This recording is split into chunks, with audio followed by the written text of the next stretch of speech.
अस्सलाम वालेकुम, मेरा नाम डॉक्टर शहज़ाद है। आज का टॉपिक जो हमने चूज़ किया है वो है डेंटल इम्प्लांट्स और उनके क्या नुकसानात हो सकते हैं। बहुत से लोग हमसे पूछते हैं डेंटल इम्प्लांट्स क्या सेफ़ हैं और क्या इनके नुकसानात हो सकते हैं। तो उस टॉपिक को डिस्कस करने के लिए हम ये आज डिस्कस करने लगे हैं। सबसे पहले जो लोग डेंटल इम्प्लांट्स के बारे में जानना चाहते हैं वो हमारे यूट्यूब चैनल के ऊपर जो मेरी दूसरी वीडियोज़ है डेंटल इम्प्लांट्स की तरीका और उसके जो किस वजह से डेंटल इम्प्लांट किया जाता है वो देख सकते हैं। सो नुकसानात क्या है? सबसे पहले तो वो लोग जिनको डेंटल इम्प्लांट्स यानी टाइटेनियम जो बेसिकली डेंटल इम्प्लांट टाइटेनियम का बना होता है, उस टाइटेनियम से अगर एलर्जी है तो फिर वो डेंटल इम्प्लांट्स उनको कॉन्ट्राइंडिकेट है यानी वो नहीं लगवा सकते। कुछ लोगों को जिनको ये पता ही नहीं होता कि उनको डेंटल इम्प्लांट यानी टाइटेनियम से एलर्जी है, उन लोगों में अगर डेंटल इम्प्लांट कर दिया जाए और उनको उस चीज़ से एलर्जी डेवलप हो जाए यानी उनको उससे इचिंग शुरू हो जाए या स्वेलिंग शुरू हो जाए तो उनको डेंटल इम्प्लांट्स को निकालना पड़ता है। तो उन केसेस में डेंटल इम्प्लांट कॉन्ट्राइंडिकेट है। इसके अलावा डेंटल इम्प्लांट्स बहुत बेस्ट तरीका है आपके जो भी मिसिंग टीथ हैं या जो बैड टीथ हैं जो नहीं बच सकते उनको रिप्लेस करने के लिए।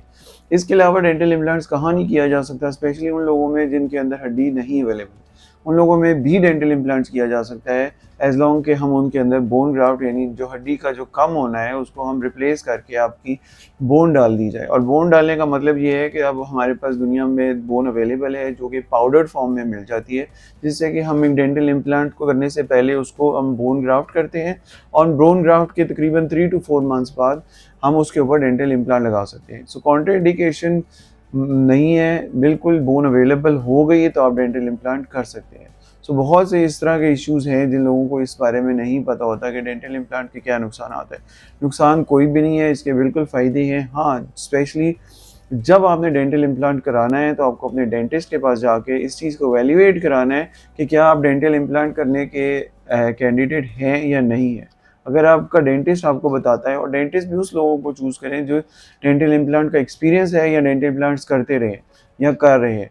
उन लोगों को पता होगा कि क्या डेंटल इम्प्लांट का फ़ायदा आपको हो सकता है या इसको नहीं किया जा सकता आपको, क्योंकि जब आप डेंटल इम्प्लांट कंसल्टेशन पे जाएँगे तो डॉक्टर आपकी पूरी हिस्ट्री लेगा, आपकी सोशल, मेडिकल, और क्योंकि डेंटल इम्प्लांट एक थोड़ा-सा एक्सपेंसिव है तो ये सारी चीज़ें मिला के वो आपको बताएगा कि क्या आप डेंटल इम्प्लांट्स के राइट कैंडिडेट हैं या नहीं। इसमें सबसे इम्पोर्टेंट है कि आपका जो डेंटिस्ट है वो सही होना चाहिए और जो आपने अभी रिसर्च की है डेंटिस्ट के बारे में वो सही होनी चाहिए। सो इन इन इन क्वेश्चंस के आंसर्स हम आपको, अगर आपको इस चीज़ में कुछ कन्फ्यूजन और भी है तो वो मैं आपको बता सकता हूँ। आप हमारे यूट्यूब चैनल के ऊपर कमेंट करके आंसर ले सकते हैं, या आप हमारे फेसबुक या इंस्टाग्राम के अकाउंट पे या हमारे गूगल के ऊपर आप हमें कॉन्टैक्ट कर सकते हैं और हमारे ईमेल के ऊपर भी कॉन्टैक्ट कर सकते हैं या हमारी वेबसाइट के ऊपर। All these numbers are given and inshallah if any questions I'll be more than happy to answer about all these questions.